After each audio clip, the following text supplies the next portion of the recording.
बिस्मिल्लाहिर्रहमानिर्रहीम, अस्सलामुअलैकुम and a very good morning. Good morning public में आपको खुशामदीद कहूँगी। मैं हूँ अरमिला हसन। उम्मीद करते हैं आप बिल्कुल ठीक ठाक होंगे, मज़े में होंगे, आपकी सुबह अच्छी हुई होगी। आज ट्यूसडे है, हाँ आज ट्यूसडे है। मेरा ज़रा वीक का थोड़ा साइकिल आई डोंट नो, कभी कभी मुझे दिन आगे पीछे हो जाते हैं, तो मैं पहले कंफर्म करती हूँ अनाउंस करने से पहले, ये ना हो ना कि मैं आज कुछ और अनाउंस कर दूँ डे। अच्छा जी, साथ साथ गर्मी बहुत ज़्यादा हो गई है, कुछ समझ नहीं आ रहा है। और गर्मी के साथ साथ बहुत सारे इलाकों में, इनफैक्ट कल रात को भी आई वाज रीडिंग समवेयर कि जी बहुत ज़्यादा लोड शेडिंग हो रही है, और 10 से 12 घंटे लोड शेडिंग के जो मामलात हैं, दैट्स वेरी अलार्मिंग।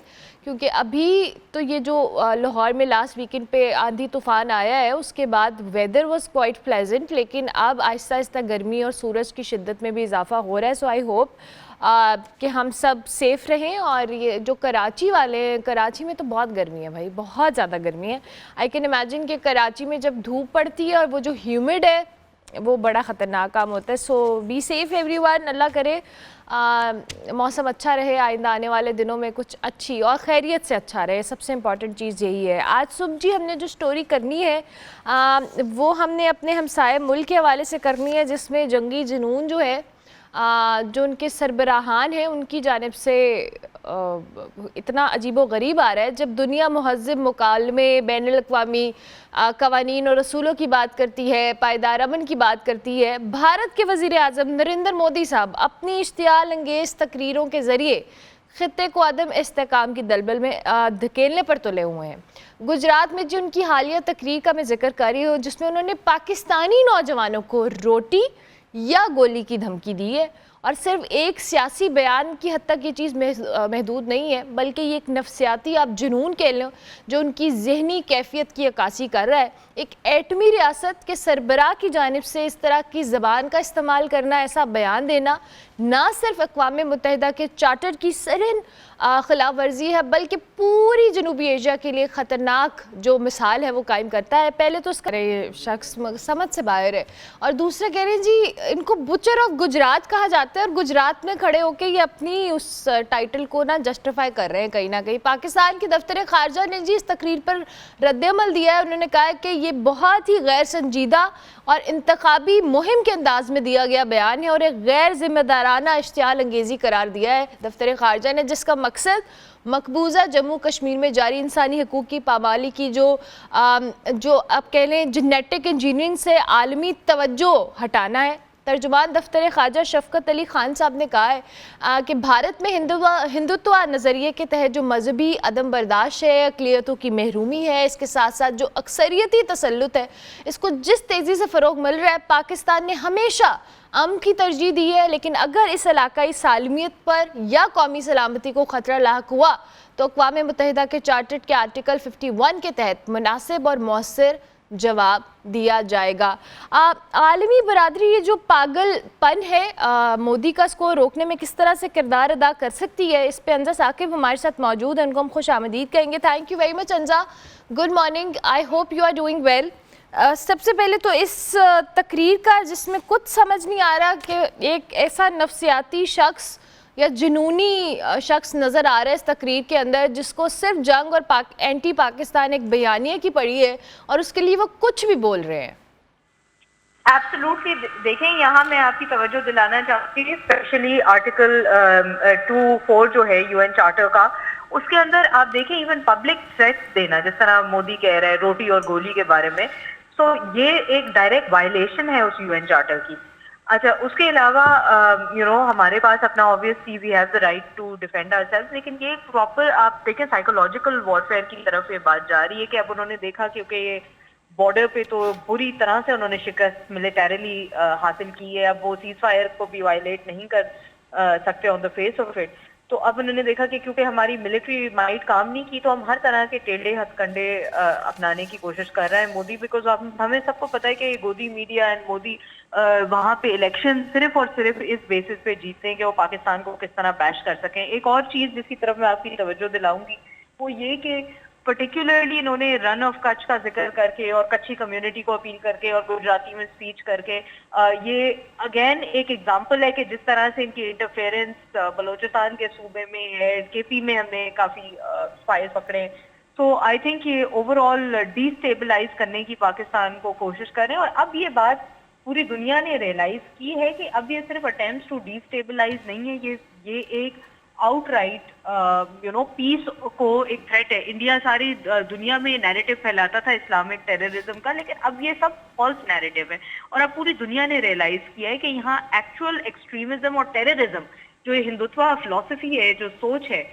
जो कि सिर्फ जैसे बुचर ऑफ गुजरात जिस तरह खून का प्यासा हुआ है और ये तरह गोली की बातें कर रहा है, this is not how nation state should behave. हम जिस तरह अभी डिप्लोमेटिक मेजर्स लिए जा रहे हैं दुनिया में, इस तरह ये कोई इनक्रेडिबल इंडिया का जो एक फसाड था, ये अब टूट चुका है, और मोदी ने बहुत बुरी तरह इसको तोड़ा है। मतलब अब न्यूट्रल टेरिटरीज भी आप देखें जहाँ सऊदी अरेबिया को हम इन्वॉल्व करते हैं, गल्फ कंट्रीज को, ये कहीं भी इस तरह की फिलॉसफी अगर आज ये मोदी पाकिस्तान के लिए कह रहा है, तो कल को आप देखें फिर सारे गल्फ स्टेट्स के लिए कहेगा। अच्छा अंजा, अभी आपने एक बात की, इट्स वेरी इंपॉर्टेंट। अब ये जो साइकोलॉजिकल वॉरफेयर है, ये एक बड़ी ख़तरनाक चीज़ भी इस सेंस में है कि हमने हमेशा से देखा है कि अभी रिसेंट टाइम्स में भी जो इंडियन मीडिया है वो साइकोलॉजिकली अपनी जो कि स्टुपिडिटी और जो भी वो करते हैं मॉकरी टीवी पे बैठ के, उसके साथ साथ साइकोलॉजिकली जो एंटी पाकिस्तान बयानियाँ बनाकर एक चीज़ को गेन करने की कोशिश कर रहे हैं। और यही हमेशा से मोदी के ये तीसरे टेन्योर के अंदर भी यही हो रहा है कि उन्होंने अपने पहले 2 टेन्योर्स में भी एंटी मुस्लिम बयानियाँ बनाकर और अपने वोटर्स को या वोट बैंक को बड़ा स्ट्रांग करने की कोशिश की है। और अभी ये जो गुजरात के अंदर स्पीच है, ये भी इसी की एक कड़ी है कहीं ना कहीं, कि अब हालांकि ऑन ईच लेवल हर बहास के ऊपर उनको मुंह की खानी पड़ी है, उसके बावजूद ये बयानियाँ बना के क्या कोशिश करनी है? क्या आपको लगता है कि people are gonna buy this extremism? देखिए, ये जो ये एक्सट्रीमिज्म की ये कोशिश है, इस दफा जो वॉर क्राइम्स कमिट किए जा रहे हैं, क्राइम्स अगेंस्ट ह्यूमैनिटी कमिट किए जा रहे हैं कश्मीर के केस में, ये सिर्फ और सिर्फ वहां से तवज्जो हटाने के लिए है कि लोगों को इतना फंसा के रखें हम इस चीज में कि अपनी इंडियन जो असल नौजवानों को पाकिस्तान में एड्रेस कर रहा है मोदी। अब तो आप देखें इस तरह इंडिया की जितनी लिबरल कम्युनिटीज हैं, उन्होंने तक सिविल सोसाइटी ऑर्गेनाइजेशन से यूएन में खत लिखे इस बयानिए के खिलाफ कि ये बिल्कुल गलत हो रहा है। और eight the end of the day देखें, साइकोलॉजिकली इन्होंने सबसे बड़ा, अगर हम देखें even during the war situation, जब हमारा ऑपरेशन जारी था बनियान मरसूस, तब उस दौरान भी इन्होंने 8,000+ सोशल मीडिया अकाउंट ब्लॉक किए थे। ये एक साइकोलॉजिकल वॉरफेयर की, जब आप एक चीप टैक्टिक्स हैं कि जब आप इसको इस तरह साइलेंट करते हैं। हमने तो कोई अकाउंट ब्लॉक नहीं किया। सो यहाँ पे बरखा दत्त की स्टुपिडिटी भी चल रही है, अर्नब गोस्वामी भी उड़ रहे हैं। तो ये सारा के सारा दुनिया के आगे आप देखें डेस्परेशन का मुकाम है, और अब ये शर्मनाक मुकाम है कि eight the end of the day आप ये देखें बिल्कुल हमारा कॉपी पेस्टेड एजेंडा वो यूज कर रहे हैं हर तरह के। जिस तरह हमारी प्रेस कॉन्फ्रेंसेज होती हैं, इवन अगर आप देखें जो उनकी लास्ट प्रेस कॉन्फ्रेंस थी, DGISPR जिस तरह करते हैं उसको एग्जैक्टली कॉपी पेस्ट करके वो यूटिलाइज कर रहे हैं। तो आई थिंक इस चीज को हमें बिल्कुल फ्लैग करना चाहिए। अगेन जो यूएन के आर्टिकल्स हैं जो एब्रोगेट किए जा रहे हैं बार बार, उसके अलावा एक और चीज जिस पे से तवज्जो हटाई जा रही है वो अगेन इंडस वाटर ट्रीटी है, जो कि वर्ल्ड बैंक के साथ आई थिंक एक हमें अपील करनी चाहिए कि एक आर्बिट्रेशन का एक सेपरेट काउंसिल बैठे इसके ऊपर, बिकॉज ये पूरी दुनिया में अब हम बार बार इस चीज को हाईलाइट करें, क्योंकि जिस तरह ये साइकोलॉजिकल वॉरफेयर मोदी का चल रहा है, I think it's very important कि अब इसको ICJ तक ले जाया जाए। नॉट जस्ट के जो इसने जितने आर्टिकल 24 की खिलाफ वर्जी थी, डिफरेंट और आर्टिकल्स की खिलाफ वर्जी थी, क्राइम्स अगेंस्ट ह्यूमैनिटी थे, और अब ये हेट स्पीच, ये टोटल हेट स्पीच की तरफ जा रहा है। और अब गुजरात के लोगों को भी ये रियलाइजेशन आ जानी चाहिए कि सिर्फ उनके वोटों के लिए ये मोदी सरकार इतना ये लिटरली एक आप देखें न्यूक्लियर स्टेट का अगर हेड आप इस तरह बता रहे हैं और वो इतनी केयरलेस स्टेटमेंट दे रहा है, तो फिर तो आई थिंक बहुत इररिस्पॉन्सिबल है इंडियन अवाम भी जो इस तरह के शख्स को उन्होंने अपने सरबराह बनाया हुआ है। और ये रीजनल पीस के लिए बहुत खतरनाक है। अच्छा भी आपने अंजा बात की कि regional piece it's very important. अब आपने खुद भी कहा कि जो दीगर ममालिक हैं, इंटरनेशनल कम्युनिटी भी है, और ये जो जंग का एपिसोड हुआ है इसके अंदर भी सबने देखा है कि किसी ने भी इंडिया की साइड नहीं ली है किसी भी तौर पे। इवन अमेरिका ने भी अगर सीज़ फायर के लिए इंटरवीन किया है तो इंडिया ने तरले किए हैं तो अमेरिका ने सीज़ फायर की तरफ आया। तो डू यू थिंक कि अब इंटरनेशनल कम्युनिटी को भी कहीं ना कहीं ये जो हर लिहाज से इंडिया के लिए बहुत वेलकमिंग हो रहे थे, अब उनको भी रियलाइजेशन है कि ये एक्सट्रीमिज़म या खित्ते के अंदर भी ओवरऑल दुनिया के अमन को भी ख़राब करने की कोशिश कर रहा है इंडिया? जी बिल्कुल, देखिए इंटरनेशनल कम्युनिटी भी और रीजनल इम्पोर्टेंस भी उनको मिली हुई थी, सिर्फ और सिर्फ उस बेसिस पे मिली थी। देखें, अगेन रीटरेट जो करते हैं कि अगर आप इकोनॉमिकली स्ट्रांग हो, लेकिन कोई भी मुल्क आपके साथ ट्रेड नहीं करना चाहेगा, exchange of soft diplomatic power नहीं करना चाहेगा अगर आप ऐसे गैर जिम्मेदाराना स्टेटमेंट्स देंगे। Eight the end of the day देखें, यूएस ने भी जिस तरह इस चीज को डिफ्यूज करने की कोशिश की थी कि वो encouraging the two countries for trade और हम उनको इनकरेज करते हैं, लेकिन ये ट्रेड आपको क्या लगता है कि कोई भी रीजनल पावर तो अब नहीं इस तरह की स्टेटमेंट्स के बाद करना चाहेगी इंडिया के साथ। और अगेन मोदी के होते हुए, again I think the problem is not country specific, the problem is Modi specific at the moment. So Pakistan हमेशा से एक पीस लविंग कंट्री हुआ है, रीजनल स्टेबिलिटी की तरफ जाता है, और I think Pakistan is a very big reality. हम अगर एक न्यूक्लियर स्टेट है तो हम एक रिस्पॉन्सिबल न्यूक्लियर स्टेट है। अभी भी यूएन सिक्योरिटी काउंसिल में ऑब्जर्वर स्टेटस लेके बैठे हुए हैं। हम इस्लामी दुनिया के अंदर भी, ओआईसी के अंदर भी एक हमेशा पीसफुल पॉजिटिव इमेज पाकिस्तान ने प्रेजेंट की है। सो यहाँ पे आई थिंक अब हमें एक्सपोज और फर्दर करना चाहिए दुनिया को, और लॉफेयर का भी रास्ता अपनाना चाहिए। उसके अलावा आई थिंक साइकोलॉजिकल वॉरफेयर जहाँ तक इंडिया कर रही है, आई थिंक द ओनस लाइज के हमारी जो अवाम है, जो सिविल सोसाइटी है, उनको भी इन्फॉर्म्ड डिसीजंस करने चाहिए कि जो भी चीज आप सोशल मीडिया पे देख रहे हैं उससे इंस्टिगेट ना हो, फिर आप में और वो मोदी के सपोर्टर्स में कोई फर्क नहीं रह जाएगा। Very important, thank you very much Anja, बहुत शुक्रिया। अंजा साकिब हमारे साथ मौजूद थी जी मौजूदा सूरत हाल के ऊपर। कल जो मोदी ने गुजरात के अंदर एक स्पीच की जिसमें उन्होंने पाकिस्तानी नौजवानों के हवाले से बात की जो कि इंटरनेशनल कवानीन की सरहन खिलाफ वर्जी है, इस पे तज्जिया दे रही थी। हम ब्रेक लेंगे, ब्रेक के बाद वापस आएंगे।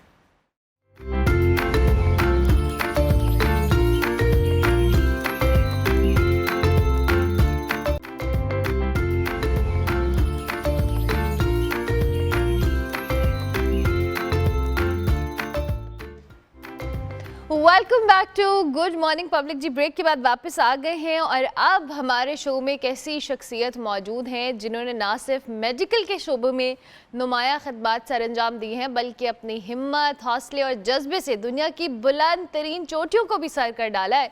हम बात करें अमेरिका में मुकीम पाकिस्तानी डॉक्टर कोपेमा डॉक्टर शैला शेख की, जिन्होंने हाल ही में दुनिया की तीसरी बुलंद तरीन चोटी कंचनजोंगा उसको सर करके पूरी कौम का जो सर है वो फ़ख्र से बुलंद किया। I hope I am pronouncing this name right. Army medical college से जी तालीम हासिल की और उसके बाद शिकागो के एक मेडिकल हॉस्पिटल में नेफ्रोलॉजिस्ट के तौर पर खिदमत सर अंजाम दे रही हैं। डॉक्टर शैला ने 2022 जुलाई में कोपेमाई का आगाज़ किया था और उसके बाद कई ख़तरनाक चोटियों को कामयाबी से सर किया है। और इस वक्त हमारे साथ डॉक्टर शैला मौजूद हैं, उनको हम खुशामदीद कहेंगे। अस्सलाम वालेकुम doctor Shaila, good morning, I hope you are doing well, और बहुत बहुत शुक्रिया कि आपने प्रोग्राम में हमें वक्त दिया। वालेकुम अस्सलाम, thank you for having me. अल्हम्दुलिल्लाह मैं बिल्कुल ठीक ठाक। डॉक्टर शैला, अब ये कोपेमाई जो है, वैसे तो मेडिकल डॉक्टर होना भी एक बहुत मुश्किल काम है, बट कोपेमाई मुझे लगता है और भी ज़्यादा मुश्किल है कहीं ना कहीं। डेफिनेटली आपका ये पैशन होगा तो आपने इसको परस्यू किया है। हमें थोड़ा सा अपना जर्नी बताएं, कैसे स्टार्ट हुआ, इंटरेस्ट कैसे हुआ, और उसके बाद फिर जब आपने 2022 में इसका आगाज़ किया, how is the journey going so far? Alhamdulillah, it was pretty good. Actually, it was आप कहें कि मैं अपने मरीज़ को देख रही थी, उन्होंने मुझे एक चैलेंज दिया था कि आप मुझसे कह रही हैं कि अपनी ज़िंदगी में इतनी चेंजेस लाएं, मैं आपसे कहूँ जाके पहाड़ चढ़ जाएं तो आप चढ़ जाएंगी। तो आई फेल्ट लाइक कि मैं जो उनसे मांग रही हूँ, जो कह रही हूँ, समझा रही हूँ, उनको जो उन्होंने कंपैरिजन किया वो बहुत ही मुश्किल चीज़ थी। और किसी को बताने के लिए कि ये पॉसिबल है, बाज़ औक़ात आपको ख़ुद एक मुश्किल काम करना पड़ता है और अपनी लाइफ को चेंज करना पड़ता है। सो मेरे लिए ये 360 डिग्री का चेंज था। अगेन एक्टिव होना एक डिफरेंट बात है, लेकिन कोपहमाई is a different level of आपकी फिटनेस जो है वो उस लेवल पे होनी चाहिए Yeah. कि आप चढ़ पाएँ। तो उसके लिए जी 2021 के बाद से तैयारी शुरू की, K2 base camp, and then step by step ऊपर चढ़ते रहे, अपनी जो है उसको आजमाती रही कि मेरे में कितनी जान है, कितनी सकत है, कितना और ऊपर जा सकती हूँ। अ, बहुत सा टाइम लगा चीज़ें सीखने में प्रॉपर तरीके से, ताकि सिर्फ चढ़ना नहीं होता, उतरना भी होता है इंसान को। तो all that came in handy अल्हम्दुलिल्लाह। और फ़ख्र से कह सकती हूँ कि अगर किसी ने मुझे कोई चैलेंज दिया था और ज़िंदगी को बदलना था, तो बदली जा सकती है मेहनत के साथ, for sure. Definitely it's very interesting कि आपने अपने पेशेंट के साथ एक कॉन्वर्सेशन को you took it on another level and you started mountaineering, and it's very interesting eight the same time, because normally अगर आप डॉक्टर के साथ कोई ऐसी कॉन्वर्सेशन करिए, यू डोंट इवन रियलाइज कि आप ने सीरियसली लिया उस चीज़ को और आपने परसू किया। That's very interesting. अच्छा डॉक्टर शैला, मुझे ये बताएं, जाहिर है आपने 2000 जैसे आपने कहा 21 में ट्रेनिंग स्टार्ट की, और जब आप इतनी हाइट के ऊपर जा रहे होते हैं, आपने स्टेप बाय स्टेप किया, but at the same time life threatening चीज़ें भी होती हैं, समटाइम्स बहुत चैलेंजेस भी होते हैं, और फिर आपको अजीबोगरीब कुछ सोचें भी आ रही होती हैं जो आई एम नॉट श्योर, ये आप मुझे बेहतर तौर पे बता सकती हैं। सो आपका जो चैलेंजिंग जर्नी रहा है वो कहाँ कहाँ पे और कैसे कैसे रहा है? Tell us about that as well. तो जब मैंने कोपहमाई के लिए कदम रखा था, तो मुझे किसी ने उस वक़्त भी एडवाइस दी थी, और अब भी एंड में भी, कि माउंटेनियरिंग या कोई भी चीज़ जो है वो आपके दिमाग की क़ुव्वत पे बहुत डिपेंड करती है। आपकी कि आप अपने आप को किस तरीके से फोकस करके जो टास्क है हैंड में आपके, उसको आप अचीव करेंगे। So they said that sometimes it said that at least up to 70%, right? ये दिमागी कुव्वत से चढ़ता है इंसान। फिजिकल होना मस्ट है, उसके अंदर आप ये नहीं कह सकते मैंने एक्सरसाइज नहीं करनी, मैं फिर भी चढ़ जाऊंगा। No no no no. But at the end जो आप परस्यू करते हैं, जो आप कंसिस्टेंटली उस चीज़ के ऊपर जब लगते हैं, तो वो आपकी दिमागी कुव्वत के ऊपर होता है। So for me same, training के दरमियान में किसका दिल नहीं चाहता यार कि वो आराम से बैठ जाए, किसका दिल नहीं चाहता कि वो चाट खा ले आज और थोड़ी ज़्यादा कैलोरीज खा ले। लेकिन आपको अपने आप को मेंटेन रखना, जब आपने एक गोल सेट किया है तो उसके ऊपर आपको किस तरीके से एक्ट करना है, that is very important. Cheat days allowed हैं, ऐसी बात नहीं, लेकिन फिर भी like you have to be very consistent, आपको बहुत कंसिस्टेंट होना पड़ता है। मुश्किलात बहुत आई, लाइक मेरे लिए ये आसान मुहिम नहीं थी, क्योंकि मेरे साथ मेरे हाथों के अंदर एक प्रॉब्लम है, I have Reynolds, mild form of it. तो मुझे अगर आप गर्मी में भी ठंडा जूस दे दें तो मैं जम जाती हूँ। तो आप इमेजिन करें उसके बाद मैं ये पहाड़ चढ़ रही हूँ जहाँ पे -40, -60 we are talking about, right? तो how to cater for it, research करके मुझे क्या पहनना है, क्या नहीं करना, किस टाइम पे क्या नहीं होना चाहिए, और उस पे अमल भी करना, सिर्फ सोच के रख के चीज़ नहीं हो जाती, उसको उस तरीके से। तो ये सारी चीज़ें काउंट कर रही होती हैं। आपके सामने या आप किसी को जानते हैं, उसकी माउंटेन पे डेथ हो जाए, दैट इज़ वेरी आपको हिला देता है, और आप यही सोचते हैं कि क्या मेरा अभी ऐसा अंजाम, मतलब इंसान है, सोच आती है। लेकिन उस पर किसी ने मुझे कहा कि जब चढ़ो तो पॉजिटिविटी के साथ जो काम करो, पॉजिटिव एटीट्यूड के साथ करो, जो होगा होगा, देखा जाएगा, but you have to perform to your best level with a very positive attitude, for sure.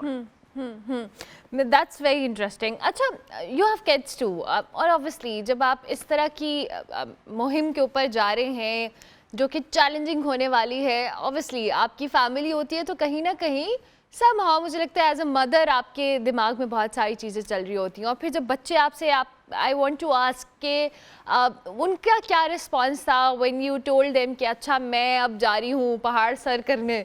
So tell us about that, about their response. So I have a very realistic attitude. I know कि कितना ख़तरा है, क्या नहीं है। तो जब मैंने ये सोचा, पहली दफ़ा जब एक्चुअली मैं K2 बेस कैंप गई थी, तो मैं अपनी बड़ी बेटी को साथ लेके गई थी। तो she has an idea what it means. Wow. Okay. And how old is she? She is now 19, she was माशाल्लाह 16 at that time. माशाल्लाह। माशाल्लाह। और उस जमाने जो 22 में हम आए थे तो पाकिस्तान में फ्लड आया था, अगर आपको याद हो, ओह स्कर्दू यस के एरिया के अंदर, यस एंड यस। हम उस पे पार्ट में थे। तो नॉट जस्ट कि वो मुहिम मुश्किल हो गई, मुहिम के बाद की चीज भी जो है वो It was very like challenging. She literally, या she actually drowned in one of those, almost drowning and then rescued and all that. So she, बड़ी बेटी को तो आइडिया था, छोटे बच्चों को I told them I watch movies with them just to give an idea कि क्या है। मेरा एक फर्म बिलीव है कि आने और जाने का वक्त खुदा ने मुकम्मल लिखा हुआ है आपका, ठीक है। उससे आपको ये नहीं डरना चाहिए कि आप क्या कर रहे हैं, वरना तो इंसान सांस भी ना ले, क्योंकि आप गलत जगह सांस ले लें तो वो भी आपकी लाइफ ले सकता है। आपको कॉशियस होना, आपको कैलकुलेट करना है कि क्या रिस्क है, क्या नहीं है, मुझे क्या करना है, सही स्टेप क्या है। धड़ धड़ करके कोई नहीं चलना चाहिए। मतलब अपने आप को एवेलुएट करके अगर आप करें तो आई थिंक कि कोई भी स्पोर्ट रिस्की भी हो सकती है, नॉर्मल भी हो सकती है, कहीं भी कुछ हो सकता है। तो फॉर मेरे लिए ये सिर्फ ऐसा था कि ये ऐसी जगहें हैं मोस्ट ऑफ द टाइम जब आप क्लाइंब करते हैं कि किसी ने नहीं देखी होती, यू नो। तो आप एक ऐसी जगह में मौजूद हैं जो सिर्फ आपकी नज़रों के आगे है, आप उसे देख रहे हैं और वो उस मेहनत से आप उधर गए हैं। And to me just after K2 को देखने के बाद से, जिसको कहते हैं ना रिवाइव हो जाना कि नहीं बस यही है चढ़ना रहना है, तो उस तरह का शौक काफ़ी रहा मेरा। That's very interesting, very interesting. Doctor Shaila, क्योंकि मैं चाहूँगी बहुत सारी पाकिस्तानी ख़वातीन हैं आप जैसी जो कि बड़ी बहादुरी के साथ इन चोटियों को सर करी हैं, और अब माउंटेनियरिंग की तरफ बहुत सारी ख़वातीन का रुझान बहुत ज़्यादा हो गया है। नाइला हमारे सामने एक एग्जाम्पल है, आप एक एग्जाम्पल है हमारे सामने, और भी बहुत सारी ख़वातीन हैं, अनम तनवीर हैं। ये सब वो लोग हैं जो कहीं ना कहीं अपनी एफर्ट पुट कर रहे हैं, अपनी पर्सनल लाइफ, अपनी प्रोफेशनल लाइफ के साथ अपने पैशन को परस्यू कर रहे हैं। सो आपको कैसा लगता है कि आप जब ख़वातीन इस चैलेंजिंग स्पोर्ट के अंदर भी खुद को मनवा रही है? हमारे लिए फ़ख्र की बात है, पाकिस्तान के लिए फ़ख्र की बात है, हम एज औरतों के लिए बहुत फ़ख्र की बात है। एंड इट ओपन्स दी, आपके लिए रास्ते खोलते हैं कि सिर्फ यही लाइफ नहीं है, आप जो चाहें, ये कोह-पेमाई है, आपने जाके डीप सी डाइविंग करनी है, आपने ऊपर से छलांग लगानी है, पैराट्रूपिंग करनी है, जो आपके दिल को भाती है चीज़, जो आपको अपनी तरफ करती है, अगर आप उसके कोई चीज़ आपको रोक नहीं सकती और रोकनी नहीं चाहिए। या आपकी अपनी लिमिट होनी चाहिए कि मैं इससे आगे नहीं बढ़ सकते, इससे आगे नहीं कर सकती, लेकिन कोई आपको लिमिट ना करे। आई थिंक हम ये जो भी ख़वातीन हैं जो आगे आती हैं, वो दूसरों के लिए वो रास्ता खोलती हैं कि ये पॉसिबल है, यू नो, आप सोच सकते हैं ऐसा, कर सकते हैं ऐसा, इससे भी ज़्यादा, ये नहीं इससे भी ज़्यादा। तो I think it is Naila, Anam, Shahida, जिन्होंने K2 किया, वो आई मीन माशाल्लाह, अल्लाह उन्हें और करने की वो दे, और सेहत के साथ और हिफाजत के साथ लेकर आए वापस हर इस मुहिम के बाद। और वो बाकी जो और मुख्तलिफ फील्ड्स के अंदर हैं, आई थिंक ये इट्स इनफ टाइम ऐसा आ चुका है कि ख़वातीन को ये सिर्फ कहना कि जी ओ बच्चे हो गए तो रुक जाओ, ओ ये हो गया तो नहीं कर, that is very old school now, right? I think कि जिसमें जितनी कैपेबिलिटी होती है वो करें। आपके लाइक मेरे हस्बैंड हैं, उन्होंने इसको सराहाया है, right? So you have to have a partner जो उसको सराहे और जो आपके अंदर टैलेंट है उसको उभारे। ये सिर्फ औरतों का काम नहीं रह गया कि मर्दों के टैलेंट को उभारती फिरें, ठीक है? Very अब important. बारी बदल रही है, let's share it together, you know? Let's do it. Lovely, lovely. It was lovely talking to you, Dr. Shaila. और आपके जो भी प्लान्स हैं फ्यूचर में, आप खैर आफियत से जाएं और समिट्स पे जाएं, वापस आएं, और हम आपको दोबारा भी ज़हमत देते रहेंगे अपने शो में। And thank you so much once again, बहुत शुक्रिया। डॉक्टर शैला शेख हमारे साथ मौजूद थी जिन्होंने दुनिया की तीसरी बुलंद तरीन चोटी को सर किया है। और अभी हम नाइला कयानी का जिक्र कर रहे थे, उन्होंने भी गुज़िश्ता दिनों दुनिया की तीसरी बुलंद तरीन चोटी कंचनजंगा को सर किया है और भारतीय रियासत से जुड़ी इस चोटी पर नायला ने पाकिस्तान का परचम बुलंद किया। और ये जो आप विजुअल्स देख रहे हैं नायला के ही हैं और इन्होंने समिट के लिए खुसूसी तौर पर ग्रीन कलर का ये सूट बनवाया था और उन्होंने कहा था कि सब्ज़ रंग का सूट पाकिस्तान के रवायती रंगों का आगाज़ है। और ये समिट के बाद की उनकी वीडियो आई और हम कोशिश करेंगे कि नायला जब वापस आए तो हम उनसे भी बात करें और उनके समिट के हवाले से जानें। सो पाकिस्तानी ख़वातीन जो हैं बहुत हिम्मत का काम कर रही है। मुझे तो सोच के पहाड़ चढ़ना। और अभी डॉक्टर शैला ने डिस्कशन की कि उन्होंने अपने पेशेंट के साथ कॉन्वर्सेशन को कितना सीरियसली लिया और वाकई वो समिट पे चली गई। So it's very interesting. Break लेते हैं, ब्रेक के बाद वापस आते हैं।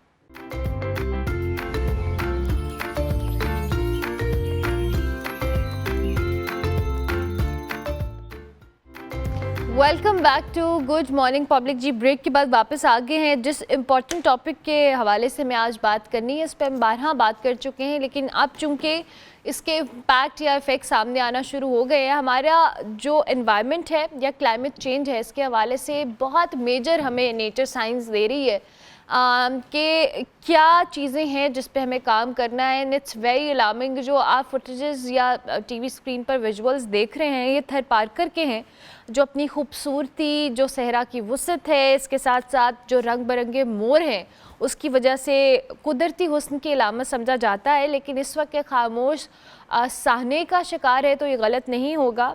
सिर्फ गुज़िश्ता 7 दिनों में जी थर पार्कर के मुख्तलिफ देहातों में 100 से ज़ायद जो मोर हैं वो पुरस्रात तौर पर हलाक हो चुके हैं। शदीद गर्मी जिसमें पारा 40 डिग्री से ज़्यादा है, उस पर नाजुक ये जो परिंदे हैं इनके लिए बड़ा ख़तरनाक साबित हो रहा है। एंड इट्स वेरी बहुत ही हार्ट ब्रेकिंग से इमेजेस हैं, लेकिन मुसलसल हलाकतों की इतलात आ रही हैं। और ये भिमासर गांव में भी एक खुसूसी टीम रवाना की गई है इस हवाले से ताकि इलाज हो सके। लेकिन माहिरीन ख़बरदार कर रहे हैं कि क्लाइमेट चेंज है, पानी की किल्लत है, हीट स्ट्रोक है, ये सारे जो असरात हैं माहौलियाती जो चेंजेस के या असरात के, वो ना सिर्फ इंसानों के लिए बल्कि जंगली हयात के लिए भी बहुत ज़्यादा ख़तरे का बाइस बन रहे हैं। ये मोरों का मसला नहीं है सिर्फ, ये हमारा पूरा इकोसिस्टम है जो डिस्टर्ब हो रहा है इस क्लाइमेट चेंज से। आज हमने इस पे बात करनी है कि हम क्या इस चीज़ को रियलाइज़ कर रहे हैं कि जो क्लाइमेट चेंज है वो कितना हद तक सवेयर हो रहा है विद ईच पासिंग डे।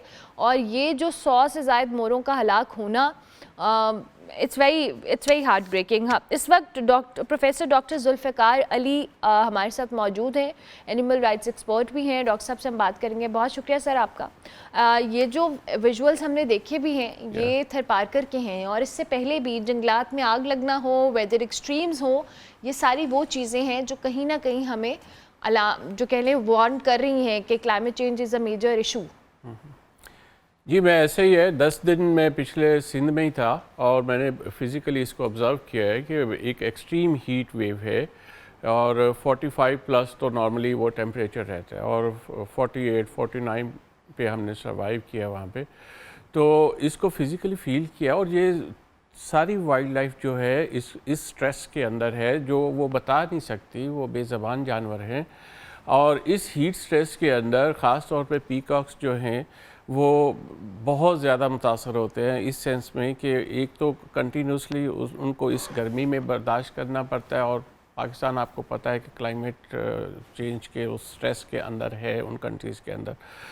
तो सेकेंडली ये है कि उनके लिए फ़ूड और शेल्टर जो है वो अवेलेबल नहीं होता। फूड एंड शेल्टर दोनों अगर नहीं है और कंसिस्टेंटली उनका इम्यून सिस्टम जो है वो रिड्यूस होता चला जाता है और इस हद तक कि अगर पानी भी ना मिले, खुराक भी ना मिले तो ज़ाहिर है पौधे भी स्ट्रेस के अंदर हैं और उसका नेचुरल फूड अवेलेबल नहीं है। तो इस सूरत में जब इम्यून सिस्टम भी वीक हो जाता है तो फिर जैसे रानी खेत है जिसको न्यूकासल डिजीज़ कहते हैं तो वो प्रेवलेंट हो जाती है। ऐसे ही क्लाइमेट चेंज से बहुत सारी डिजीज़ हैं जो प्रेवलेंट होने जा रही हैं, अभी हमें हिडन है, कुछ पता नहीं है। जैसे हम बर्ड फ्लू कहते हैं, जैसे कोरोना है, तो बहुत सारी वायरसेस और बैक्टीरियल डिजीज़ ऐसी हैं जो इन्वेड करेंगी दिस प्रोसेस के थ्रू कि ये जो क्लाइमेट का जो कंटिन्यूसली राइजिंग टेम्परेचर है और कंटिन्यूस एक ड्राउट पीरियड है सिंध के अंदर तो ख़ास तौर पे, तो हमें इसको अर्ली वार्निंग सिस्टम के अंदर लाना चाहिए, साइंटिस्ट को और गवर्नमेंट को इसमें चाहिए कि कोई सपोर्ट करे पब्लिक के लिए। और इवन जो वाइल्ड लाइफ डिपार्टमेंट्स हैं जो करोड़ों रुपए इस पे खर्च करते हैं कि वाइल्ड लाइफ को मैनेज करना है, जो पॉपुलेशन डिक्लाइंस पे हैं उनको देखना है, जो बीमार हो रही है उनको देखना है। तो ये तो चंद एक पैसों की ज़रूरत है कि आप उनके लिए फूड एंड शेल्टर कुछ मोरों के लिए अवेलेबल कर दें, जो पहले लोग करते थे। जो वडेरे होते थे उनको एहसास था कि वाइल्ड लाइफ को कैसे बचाना है, कुछ चीज़ें वो पानी शानी रख देते थे। और तो पब्लिक अवेयरनेस भी चाहिए, ये मीडिया इस कॉन्टेक्स्ट में ठीक है कि कम से कम ये अवेयर तो कर रहे हैं चीज़ों को। तो अगर कुछ पानी के पॉट्स और कुछ खुराक अगर एडिशनली रखें, क्योंकि ये तो हर साल हो रहा है, अब पिछले चंद सालों से आप देखें तो मोर हलाक हो रहे हैं। और फिर वेटनरी केयर नहीं है, वेटनरी केयर वाले क्या करते हैं, ये डिपार्टमेंट जो है उनको सर्वेलेंस टीम होनी चाहिए जो जाके देखें कि किन किन वाइल्ड लाइफ को क्या क्या इश्यूज़ हैं, चिंकारा है वहाँ पे और एनिमल्स हैं जो इस हीट स्ट्रेस से मर रहे हैं। तो मोर तो हमें रेडिली नज़र आ गए कि ये फ्लैगशिप स्पीशीज़ हैं वहाँ की, लोगों को पता है, इसका कल्चरल वैल्यू है। तो इसी तरह से रेस्ट ऑफ वाइल्ड लाइफ का भी ख्याल होना चाहिए। और मोरों को तो ख़ास तौर पे ये सेंसिटिव एनिमल्स हैं और इनके लिए पानी और खुराक और मेडिसिन्स ये तीनों अगर अवेलेबल हों तो हम इनको ठीक ठाक बचा सकते हैं। अच्छा डॉक्टर साहब, आपने भी बात की है कि अवेयरनेस पॉइंट ऑफ व्यू से इदारे तो चले ठीक है, वहाँ क्या वहाँ पे जो लोकल्स हैं दे हैव एन आइडिया और वो भी इस हवाले से कोई कंट्रीब्यूट नहीं कर पा रहे। हम किसी को ब्लेम नहीं कर रहे, but at the same time जाहिर है हम कहीं ना कहीं शहरों में अगर अवेयरनेस कैंपेन चला रहे हैं जी कि परिंदों के लिए आप पॉट्स रख दें, जो धूप है गर्मी है शेल्टर बना दें, तो वहाँ लोकल्स भी इस हवाले से आपने ऑब्जर्व किया कि बिल्कुल मैंने देखा है, पब्लिक वेल अवेयर्ड है, वो बचाना चाह रही है अपने नेचुरल रिसोर्सेज को, एनिमल्स को बचाना चाह रही है, लेकिन उनके पास भी रिसोर्सेज नहीं है। वो खुद वहाँ वाटर स्ट्रेस कंडीशन के अंदर है, वो अपनी फैमिलीज़ को पानी कहाँ से ला के दें। ये चीज़ें तो गवर्नमेंट एक सब्सिडाइज करके या चीज़ों को अरेंज करके वहाँ पे बाउजर्स की सूरत में पानी पहुँचा सकती है, जैसे कराची के शहरियों को पहुँचाती है। तो ये कोई लंबा अरसा नहीं है, अभी महीने दो बाद बारिशें शुरू हो जाएंगी, बरसात शुरू हो जाएगी। तो इस कंडीशन के अंदर अगर चंद एक पैसे गवर्नमेंट लगा ले तो लोगों का भी भला हो सकता है और वाइल्ड लाइफ का भी भला हो सकता है। अच्छा डॉक्टर साहब, अब ये तो मोरों की बात की और हमने पहले रानीखेत जो बीमारी है आपने उसका जिक्र किया, क्या डू यू थिंक कि वही ट्रिगर हुई है या नहीं, ये सिर्फ सोली जो है ये हीट स्ट्रोक या हीट का मामला है? मेरा ख्याल है दोनों प्रोसेस है, क्योंकि रानीखेत या न्यूकासल डिजीज़ जो है एक थ्रेशोल्ड लेवल है। अगर कंसिस्टेंटली एक स्ट्रेस में रहेंगे ना एनिमल्स तो वो डिजीज़ जो है वो प्रेवलेंट हो जाएगी, वो थ्रेशोल्ड लेवल को क्रॉस कर जाएगी। तो जाहिर है उससे एनिमल जब बीमार हो जाएंगे, हमारी घर की मुर्गियां हम नहीं बचा सकते, वो जब रानीखेत की बीमारी आती है तो ये तो बेचारे एनिमल्स हैं और इनके लिए कोई मेडिसिन भी अवेलेबल नहीं है वहाँ पे।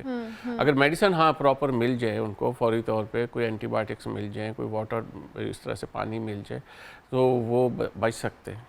अच्छा डॉक्टर साहब, अब ये तो सिर्फ मोर है वहाँ पे, जाहिर है और भी वाइल्ड लाइफ जो है वहाँ पे मौजूद है। अगर ये इतना ज़्यादा ट्रिगर हो रहा है और जैसे आपने कहा कि ये फ्लैगशिप रेस है वहाँ पे तो नज़र भी आती है मोर हमें, लेकिन उसके अलावा भी क्या दीगर वाइल्ड लाइफ को भी इसी तरह के खतरात हैं और कोई चीज़ एक्सपीरियंस? हमारी ऑब्जर्वेशन तो यही है, मेरी पूरी टीम थी वहाँ पे, 12-14 लोग थे। ठीक है। तो हमने सिंध के अदर एरियाज़ में भी हम गए हैं। तो ये स्ट्रेस जो है ये सारी वाइल्ड लाइफ के ऊपर है, जिसमें वहाँ का सिंध आइबैक्स है और चिंकारा है या रेस्ट ऑफ, आप ये नहीं कह सकते कि जो छोटी चिड़ियाँ हैं, जो वैरायटी ऑफ बर्ड्स हैं उनके ऊपर, क्योंकि वो नज़र नहीं आते। वो अगर मर जाते हैं तो उनको फौरी तौर पे कोई ना कोई बिल्ली या कोई जानवर उठा के खा लेते हैं, तो वो ऐसा ही रिपोर्ट नहीं होते। और ज़रूरत है इस चीज़ की कि हम उनको भी रिपोर्ट करें, उनको भी बचाएं। सर वहाँ पे कोई टीम्स काम कर रही हैं ऑलरेडी? मैंने नहीं देखा। आपने नहीं देखा? मोरों ने एक मैसेज दे दिया ना, देखें आप लोग भी ये काम कर रहे हैं, ये बात कर रहे हैं, तो मोरों ने एक मैसेज दे दिया कि रेस्ट ऑफ वाइल्ड लाइफ को भी बचाना है। हम सिर्फ नहीं मर रहे बल्कि सारी वाइल्ड लाइफ तबाह हो रही है। तो ये मैसेज ग्लोबली भी लोगों को जानना चाहिए कि पाकिस्तान अगर हीट स्ट्रेस और क्लाइमेट चेंज के इफेक्टिव्स के अंदर 7th पे है तो उसके जो कंसिक्वेंसेस हैं वो क्या हैं? क्या हैं और क्या हो सकते हैं। Thank you very much doctor साहब, बहुत शुक्रिया कि आप तशरीफ़ लाए। डॉक्टर जुल्फ़िकार अली हमारे साथ मौजूद थे जी। कुछ विजुअल्स थे जो हमने आपके साथ शेयर किए। ब्रेक लेते हैं, ब्रेक के बाद वापस आएंगे।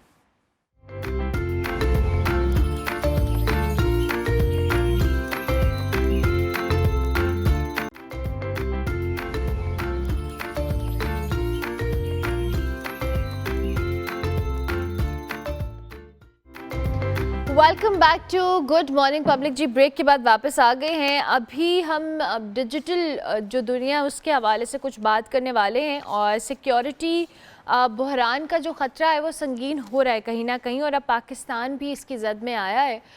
कल जी दुनिया भर में ये ख़बरें आई कि 18 करोड़ से ज़ायद अफराद की जो हसास मालूमात हैं और पासवर्ड्स हैं वो हैक होने का इंकशाफ हुआ है। पाकिस्तान की national computer emergency response team ने एडवाइजरी भी जारी की और कहा सार्फिन को पासवर्ड तब्दील करने की हिदायत की है। गूगल, फेसबुक, एप्पल, इंस्टाग्राम और हुकूमती वेबसाइट्स और सार्फिन के डेटा तक गैर कानूनी रसाई ने जो कि इंडिविजुअली भी जो प्राइवेसी है उसको ख़तरे में डाला है कहीं ना कहीं। अगर इक़दामात के हवाले से बात की जाए, साइबर हमले के हवाले से बात की जाए, तो उस पर हम ज़रा जो एक्सपर्ट राय है और जो इन्फॉर्मेशन है वो लेंगे। हमारे साथ हारून बलोच मौजूद हैं, डिजिटल राइट एक्सपर्ट हैं, उनको हम खुश आमदीद कहते हैं।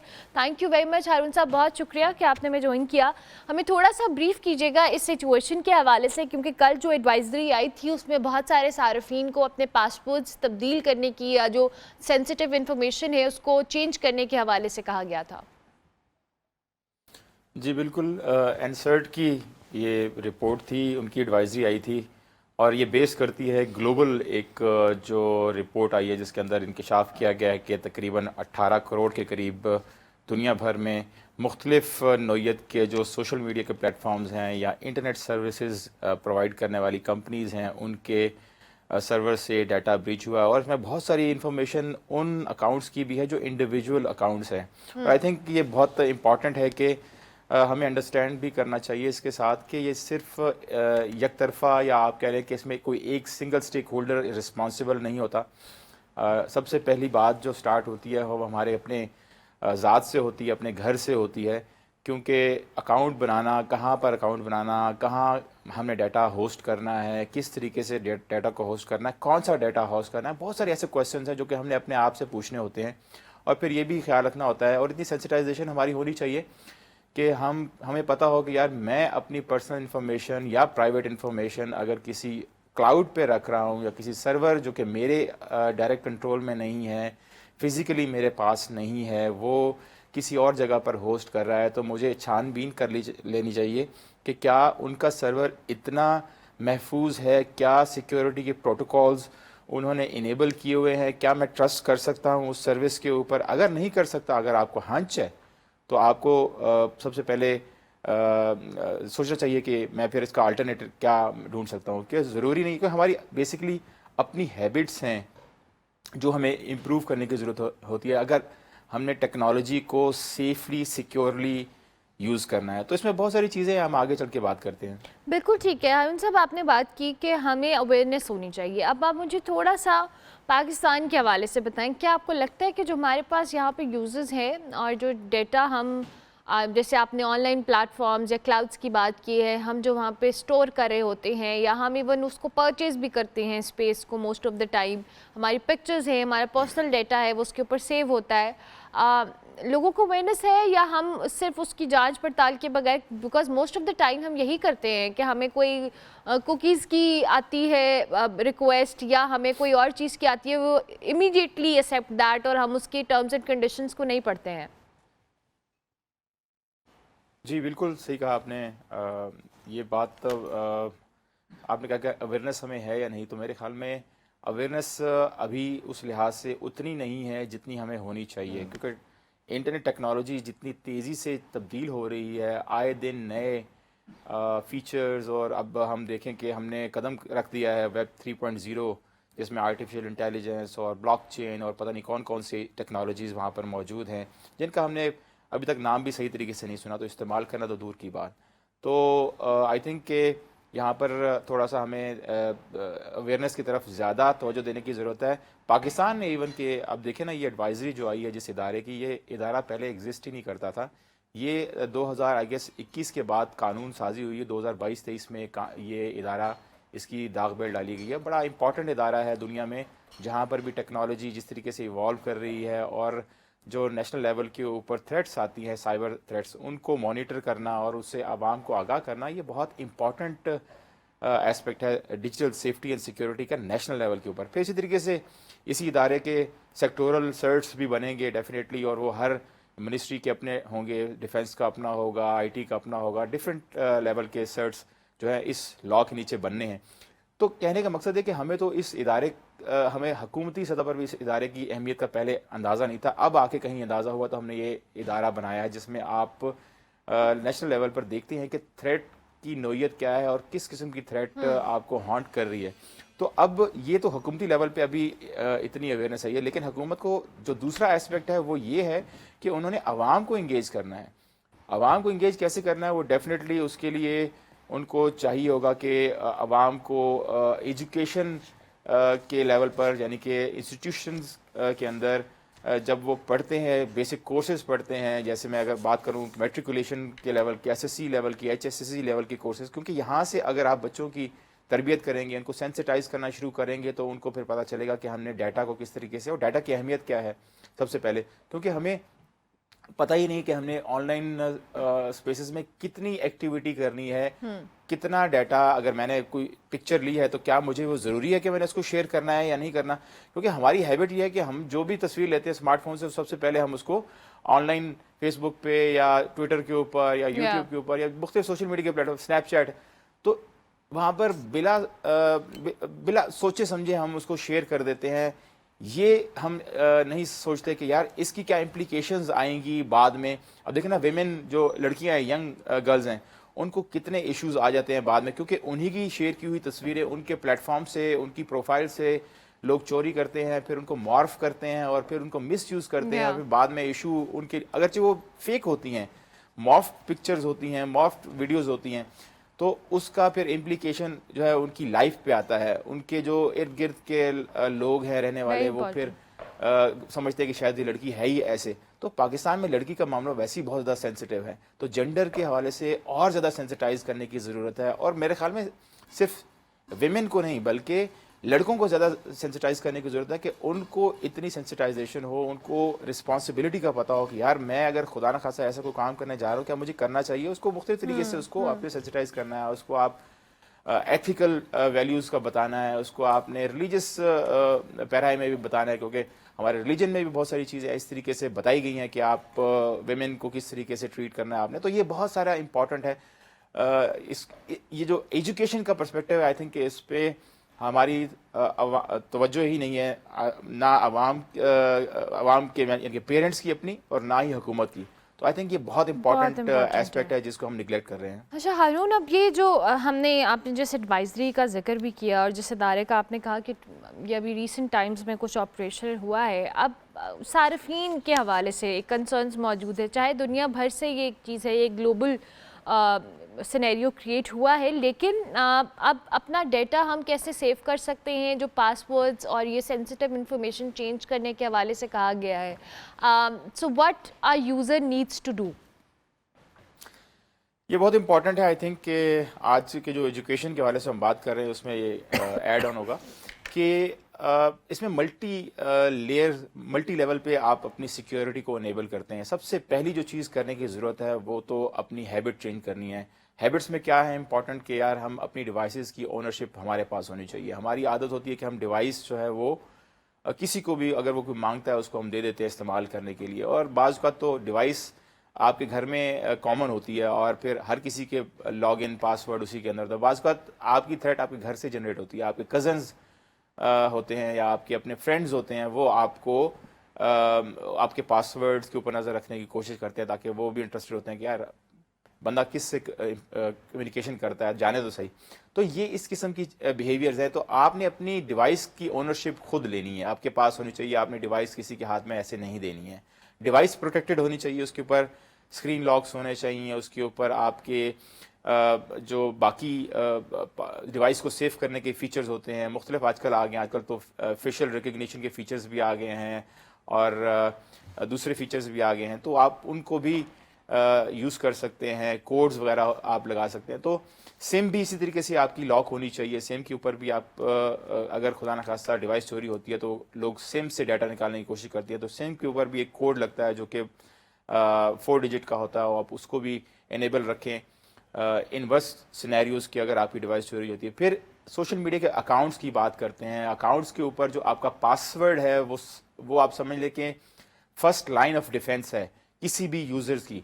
तो आप उसको इतना स्ट्रेंथन करें और फिर आपकी हैबिट होनी चाहिए कि आपका पासवर्ड आप महीने में 1 दफ़ा 2 दफ़ा लाजमी चेंज करें। और मसला ये आता है, लोग कहते हैं कि हम फिर इतने पासवर्ड कैसे याद रखें, तो इसका भी सिंपल हल है कि पासवर्ड मैनेजर्स मौजूद है। जैसे की पास एक एप्लीकेशन है जो आप अपने कंप्यूटर पे या अपने डिवाइस पर, जो कि ऑफलाइन होती है, उसके अंदर अपने बाकी सारे पासवर्ड्स सेव कर सकते हैं। तो अपनी हैबिट बनाएं कि अपने पासवर्ड स्ट्रांग होने चाहिए, बल्कि अब तो पासवर्ड नहीं पास फ्रेज का दौर है, तो आपके पास फ्रेजेस होने चाहिए, वो स्ट्रांग होने चाहिए। फिर मुसलसल अपने पासवर्ड को चेंज करें। फिर 2 फैक्टर ऑथेंटिकेशन एक मैकेनिज्म है, उसको आप इनेबल करें अपने सोशल मीडिया के अकाउंट्स के ऊपर। वो बहुत इंपॉर्टेंट है। उसमें ये होता है कि आप अगर आपकी फर्स्ट लाइन यानी कि पहला पासवर्ड अगर किसी के हाथ लग जाता है, तो जब कोई डिफरेंट डिवाइस से लॉगिन करने की कोशिश करेगा तो आपको सोशल मीडिया की कंपनी इंटीमेट करेगी आपके मोबाइल के ऊपर, आपके ईमेल के ऊपर कि कोई आपका अकाउंट एक्सेस करने की कोशिश कर रहा है। तो वहाँ पर आप फ़ौरन एक तो मुतरब्बे हो जाते हैं कि यार कोई ऐसी मलिशियस एक्टिविटी होने जा रही है। दूसरी ये कि वो आपको 2 फैक्टर ऑथेंटिकेशन के लिए आपको एक कोड भेजता है। अगर वो कोड जो बंदा रिमोटली एक्सेस करने की कोशिश कर रहा है आपका अकाउंट, जो कि आप नहीं हैं, तो अगर वो कोड उसके पास नहीं होगा तब भी वो बंदा आपका अकाउंट हैक नहीं कर सकता। फिर इस तरह की और भी बहुत सारी चीज़ें हैं जो कि आप जो एज मेयर्स सिक्योरिटी मेयर्स ले सकते हैं। और सबसे पहले वही बात मैं रिपीट करूंगा कि अपनी जो हैबिट्स हैं डिवाइसेस और डिजिटल टेक्नोलॉजी को इस्तेमाल करने के लिए, वो अपनी आदत वो चेंज करें। ठीक हो गया। Thank you very much Haroon Baloch, बहुत शुक्रिया कि आपने इतने इंपॉर्टेंट टॉपिक के ऊपर इतनी अच्छी टिप्स सार्फिन के लिए बताई हैं। It's very important. उन्होंने कहा जी कि आप अपनी डिवाइस की ओनरशिप लें और अपनी हैबिट्स को मॉडिफाई करने की ज़रूरत है कहीं ना कहीं, और हर चीज़ सोशल मीडिया या अपनी जो सिस्टम्स हैं उसको किसी और प्लेटफॉर्म के ऊपर लगाना भी that's alarming at the same time. हम ब्रेक लेंगे जी, ब्रेक के बाद वापस आएंगे।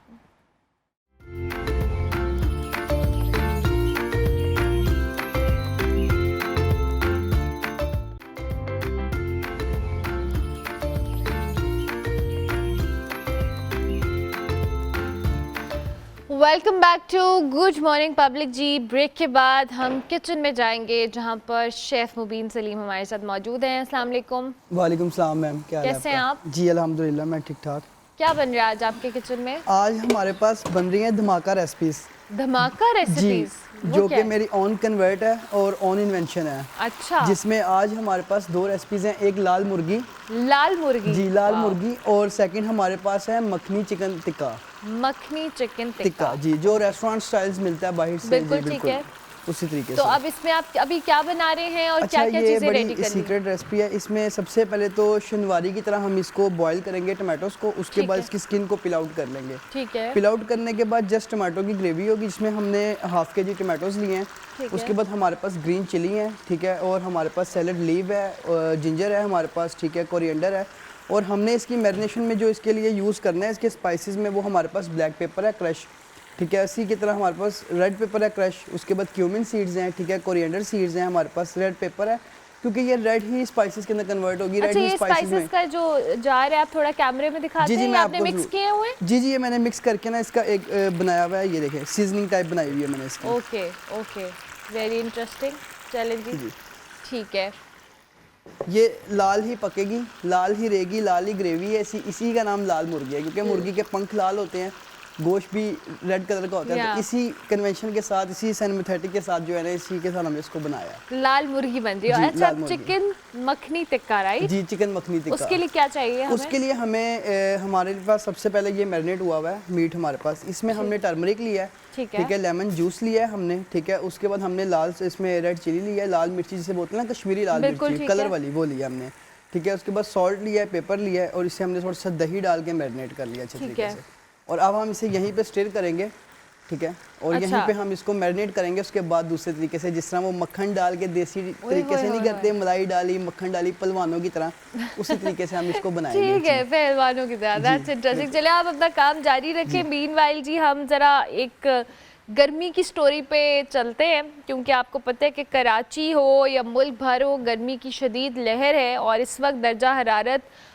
40 से भी क्रॉस करने के चांसेस हैं। मुल्क के बेशतर इलाकों में बात की जाए तो टेम्परेचर जो है जी ख़तरनाक हद तक बढ़ रहा है। महकमा मौसमियात ने भी खबरदार किया है कि बाज़ शहरों में 50 डिग्री सेंटीग्रेड फील लाइक तक पहुंच सकता है, जो कि इंसानी सेहत और रोज़मर्रा ज़िंदगी के लिए भी चैलेंजिंग हो जाएगा। सिंध, पंजाब, बलूचिस्तान, खैबर पख्तूनख्वा दर्जा हरारत मामूल से कहीं ज़्यादा यहाँ पर रिकॉर्ड हो रहा है। और जबकि कराची का मैंने प्रोग्राम के आगाज़ में भी जिक्र किया कि जो समंदरी हवाओं की बंदिश है उसने मज़ीद गर्मी की शिद्दत में इजाफ़ा किया है। अभी थोड़ी देर पहले हम जो क्लाइमेट चेंज के हवाले से बात कर रहे थे, और जब क्लाइमेट चेंज का हम जिक्र करते हैं हमारे पास मरियम शबीर लाजमी आती हैं, हम उनसे बात करते हैं। अस्सलाम वालेकुम Mariam, good morning, I hope you are doing well.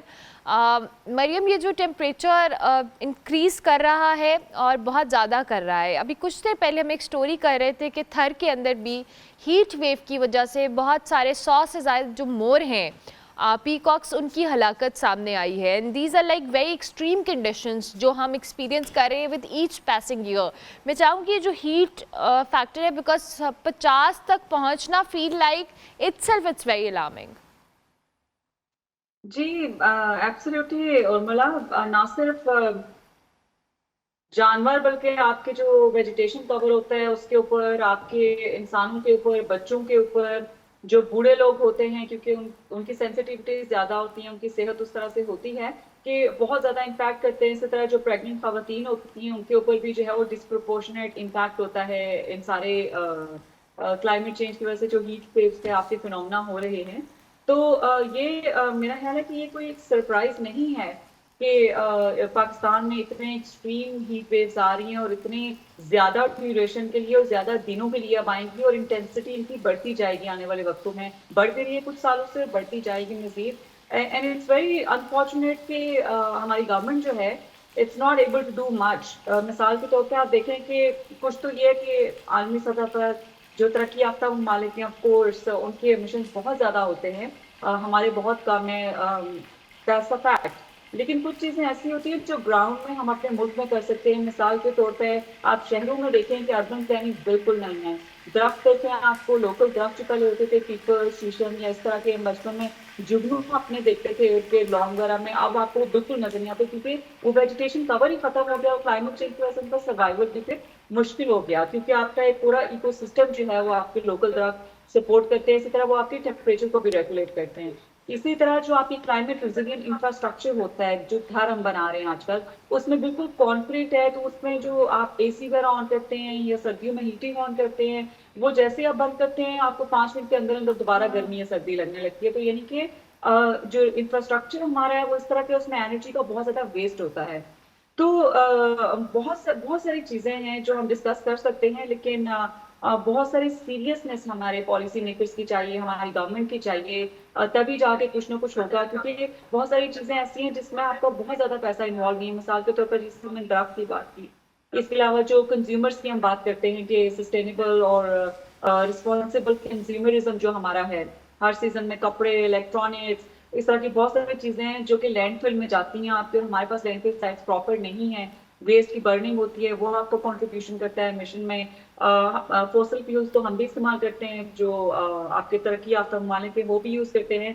तो बहुत सारे लोकल रीजनल और इंटरनेशनल फैक्टर्स हैं जो इनको कंबाइन करें तो बहुत ही वर्स्ट किस्म की आपकी सिचुएशन जो है वो क्लाइमेट एक्सट्रीम की फॉर्म में आपको मिलती है। अभी मरियम आपने बात की कि हमारे लोकल फैक्टर्स भी हैं लेकिन इंटरनेशनल भी हैं, और हमने हमेशा ये चीज़ डिस्कस भी की है, बात भी की है, वी ऑल नो कि पाकिस्तान उन ममालिक में है जो इफेक्टिव में ज़्यादा आता है, हमारी कंट्रीब्यूशन शायद उतनी ज़्यादा नहीं है। डू यू थिंक कि हम तो चले कुछ नहीं कर रहे, इंटरनेशनली भी कुछ नहीं किया जा रहा, और हम उस चीज़ को रजिस्टर भी नहीं करा पा रहे कि हम उन इफ़ेक्टेड कंट्रीज़ में हैं जहाँ पूरी दुनिया कहीं ना कहीं कंट्रीब्यूट कर रही है, तो पाकिस्तान पे उसका इम्पैक्ट आ रहा है, चाहे वो ग्लेशियर्स हैं, हमारे माउंटेन्स हैं, हमारी वेदर एक्सट्रीम्स हैं, हमारा पूरा इकोसिस्टम है दैट्स गेटिंग डिस्टर्ब्ड।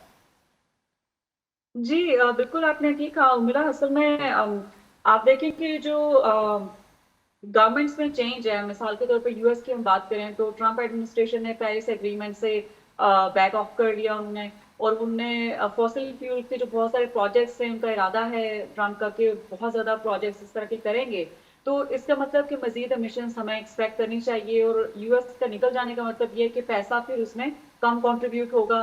तो मेरा ख्याल है कि बहुत सारे ममालिक ऐसे हैं तरक्की याफ्ता जिनकी प्रायोरिटीज, पैसा प्रॉब्लम नहीं है उनका देना, उनकी प्रायोरिटीज नहीं है कि डेवलपिंग ममालिक को वो पैसा देंगे। मिसाल के तौर पर आप देखें कि बहुत सारे मुल्क जंगों में बहुत इन्वेस्ट कर रहे हैं, पैसा है उनके पास लेकिन उनकी प्रायोरिटी नहीं है डेवलपिंग ममालिक को देना।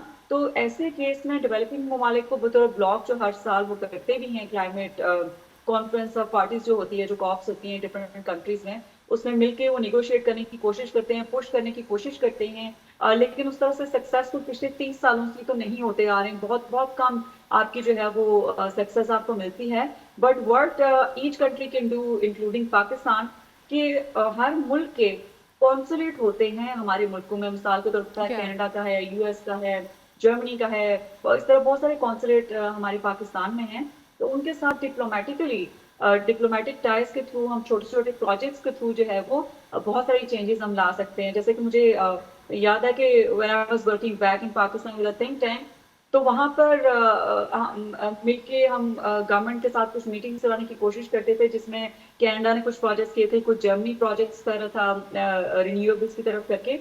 तो इसी तरह चाइना हमारा बहुत बड़ा पार्टनर है जो कि बहुत हमारे फेवर में भी बात करता है, उनकी टेक्नोलॉजी भी बहुत अच्छी है, we all know.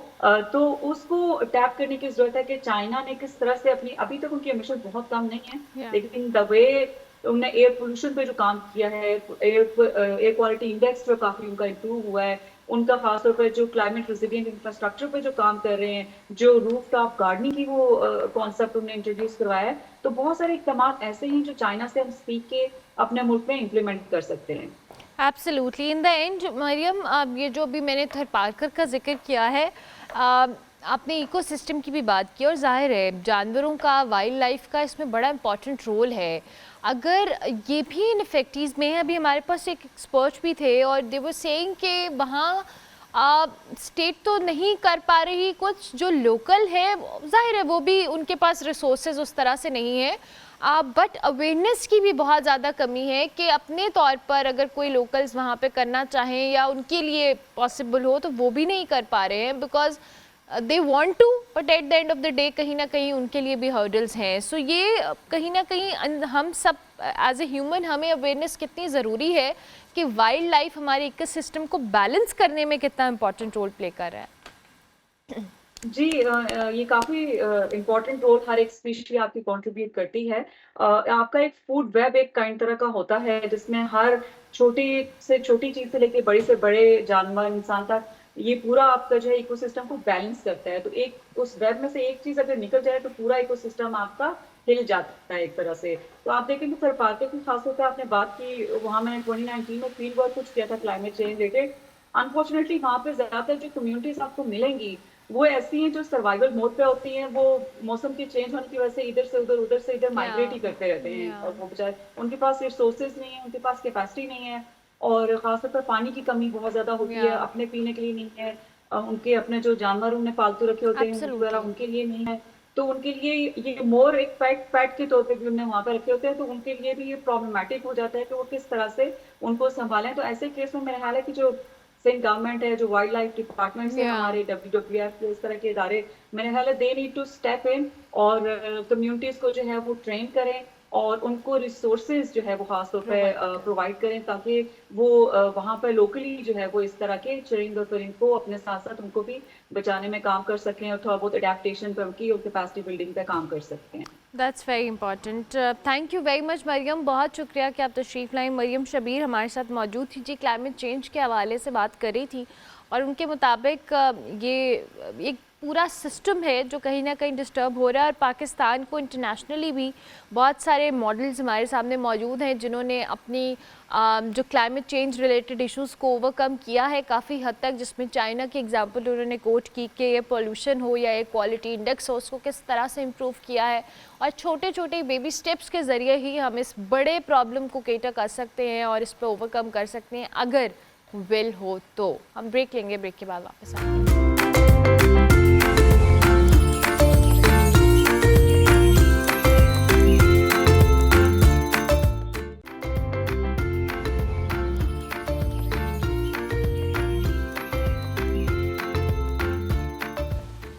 Welcome back to good morning public जी। ब्रेक के बाद वापस आ गए। ज़रा किचन में भी हमने जाना है क्योंकि हमारे पास जो शेफ़ मुबीन है वो आज कुछ बहुत ही लाहौरी तड़के के साथ कुछ टिक्का नहीं मखनी चिकन टिक्का बना रहे हैं। तो जी लाहौरी इसमें जो तड़का है वो कैसे लगाते हैं? आपने पहलवानों का जिक्र किया था मैडम। ये रेसिपी जो है ना आज बनाने का मकसद है लाहौर कलंदर की खुशी में, बेसिकली लाहौर कलंदर की जीतने की खुशी में, लाहौर कलंदर की रेसिपी में, क्योंकि जो हमारे कैप्टन है करंट बाबर जो है बाबर आजम, उनको बड़ा पसंद है लाहौरी टिक्का। ठीक है, मैं इसीलिए मखनी टिक्का लेके आया हूँ ताकि एक तो लाहौर कलंदर का जिक्र है बीच में, ठीक है, एक हमारी लाहौरी डिश है और उनकी पसंदेबल भी है। उन्होंने बड़ी अच्छी जो है उनकी टीम है, बेसिकली हमारे पाकिस्तान के कप्तान है, उसी खुशी में अभी हम इसको जो है बटर के अंदर टिक्का निकाल के इसे हम बटर के अंदर और क्रीम के अंदर मिक्स करेंगे। चलें आप करें ना हमारे सामने ताकि हमें पता लगे। जरूर। इसमें टाइम है तो हम जी 2-3 मिनट से बस ठीक है। फिर मीनवाइल हम सरताज अली खान की तरफ चलते हैं जो फिटनेस एक्सपर्ट हैं, आज हमारे साथ मौजूद हैं। और आपको पता है समर वेकेशंस के अंदर बच्चों के लिए बड़ा ज़रूरी होता है, समर कैंप्स के अंदर वो कुछ फिटनेस रिलेटेड एक्टिविटीज़ करते हैं और आज हर एज ग्रुप के लिए कौन सी एक्टिविटीज़ ज़रूरी हैं फ़िज़िकल फिटनेस को लेकर सरताज हमारे साथ मौजूद है। अस्सलाम वालेकुम जी, कैसे हैं आप? खैरियत से? बिल्कुल ठीक। आज क्या बताने वाले हैं आप सरताज अली खान हमें? आज हम समर कैंप्स के हवाले से, क्योंकि आगे समर कैंप्स आ रही हैं और बच्चे नॉर्मली फ्री होते हैं और पेरेंट्स बड़े परेशान होते हैं कि हम समर कैंप्स के जो 3-4 महीने हैं इसमें बच्चों को कैसे एंगेज रखें और एक हेल्दी एक्टिविटी की तरफ कैसे उनको लेके जाएं। उसके लिए हमने लाहौर के अंदर डिफरेंट सेक्टर्स में और ऑलमोस्ट 8 से 10 लोकेशंस में हमने समर कैंप्स लॉन्च किए और जिसमें हमने swimming, martial arts, kick boxing और फिटनेस की और कुछ फिर डिफरेंट फिज़िकल एक्टिविटीज़ रखी हैं जिससे बच्चों की फ़िज़िकल स्ट्रेंथ और फोकस जिस बढ़ जाए। मार्शल आर्ट्स के अंदर हमने फिर वो डिफरेंट प्रोग्राम्स लाए हैं जिसमें सेल्फ डिफेंस है और बच्चों की मोबिलिटी के ऊपर काम करते हैं, उनकी मेंटल हेल्थ के ऊपर काम करते हैं। इसके अलावा हमने बच्चों के आपस में कंपटीशंस रखे होते हैं मार्शल आर्ट्स के, जिसके थ्रू बच्चे ये रियलाइज़ कर पाते हैं कि उनके अंदर क्या कैपेबिलिटीज़ हैं और आगे लेके जो है पूरे साल अपने जो है मार्शल आर्ट्स के थ्रू कैसे लेके जा सकते हैं। तो कैसी एक्टिविटीज़ आप कराते हैं, थोड़ा सा हमें और भी बताइएगा। हम मार्शल आर्ट्स के डिफरेंट स्टाइल्स पे काम करते हैं, स्पेशली ताइक्वांडो हम बच्चों को सिखाते हैं विच इज़ ओलंपिक गेम। तो हमारे पास बच्चों के डिफरेंट एज ग्रुप के बच्चों को हम ट्रेनिंग करवाते हैं, उसमें 3+ और नॉर्मली 14-15 साल से नीचे के बच्चों को हम ट्रेनिंग करवाते हैं। ठीक है। और बच्चों की रही बात, वो पेरेंट्स के और बच्चों की गोल्स को देखते हुए हम उनके ट्रेनिंग पैटर्न को डिज़ाइन करते हैं। जनरली हमारे पास ताइक्वांडो की ट्रेनिंग होती है मार्शल आर्ट्स में। ठीक है, तो आज वैसे ओवरऑल एक्सरसाइज के हवाले से ज़ाहिर है हर एज ग्रुप के लिए, जैसे बच्चों के लिए ज़रूरी है, इस तरह हर एज ग्रुप के लिए थोड़ी बहुत फिजिकल एक्टिविटी बहुत ज़रूरी है। सो आज उस हवाले से भी आप कुछ हमें बताने वाले हैं? बिल्कुल, मेरे ख्याल से हर एज ग्रुप के लिए एक्सरसाइज इम्पोर्टेंट है और एक्सरसाइज में हम स्पेसिफिकली एक ही एक्सरसाइज का जिक्र नहीं कर सकते हैं, आपको पूरी बॉडी ट्रेन करनी होती है। बट आज मैं चाह रहा हूँ कि हम लेग्स के ऊपर बात करें कि कैसे स्पेशली बॉडी वुमेंस को लोअर बॉडी का इशू होता है, उस पर भी हम बात कर सकते हैं कि लोअर बॉडी को आप कैसे कम कर सकते हैं और इसको फिट कैसे बना सकते हैं। ठीक है। जिनको थाइस का इशू होता है, फ्रंट कार्ड का, ग्लूट्स का, तो उसको आप कैसे फिट कर सकते हैं। उसके लिए मैं 2-3 एक्सरसाइजेज आपको बताना चाहूँगा ज़रूर। जो आप अपने रेस्ट रूम में भी, कमरे में भी और बेडरूम में भी आप इजीली कर सकते हैं। आपके पास छोटी सी जगह हो, ठीक है, यहाँ पे आ जाए आप इस तरफ आ जाए। पहले में लंज आप कर सकते हैं, जो थोड़ा सा आप फर्स्ट स्टेप आगे लेंगे और बॉडी आपकी स्ट्रेट होगी, आपकी बैक नी थोड़ी सी बेंड होगी और 1 2 स्लोली आपने लोडिंग करनी है, 2 आप अप होते हुए आप स्पीड अप होंगे, अप सेम इसी तरह आप स्क्वाट्स कर सकते हैं। और ये कितने सेट्स होंगे? 1 2 ये 20-20 के 3 सेट्स कर सकते हैं और ये डिपेंड करता है कि आपकी बॉडी कंडीशनिंग कैसी है। अगर आप 60 प्लस एज ग्रुप में आते हैं तो आपको फिर लाइट इंटेंसिटी में और आप इसको कम भी, इसकी रेपिटेशन कम भी कर सकते हैं।